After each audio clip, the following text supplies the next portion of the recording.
40,000 पैकी समजा 10 विद्यार्थी जरी गुन्हेगारीकडे वळले असते किंवा दुसऱ्या फील्डकडे वळले असते तर ते आपलं अपयश होतं. मग त्यावेळेला एका विद्यार्थी संघटना जर त्याच्या पाठी असेल तर त्यांना 100% विद्यार्थ्यांचं म्हणणं ऐकून घ्यावं लागतं आणि त्यामार्फत त्यांना या जाळ्यामध्ये फसवतात. तर जवळपास आम्ही ह्याच्यामध्ये पण एक 100 लोकांना यातून बाहेर काढलं. काय बोलता? मागच्या 3 वर्षात.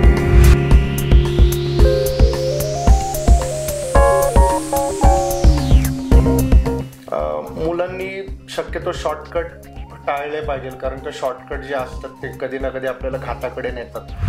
त्यामुळे प्रत्येकाने मला असं वाटतं एक ठाम निर्णय घेतला पाहिजे की आपण समजा कमवत असू 10,000 रुपये तर त्यातला 1,000 रुपये तरी समाजासाठी जायला पाहिजे.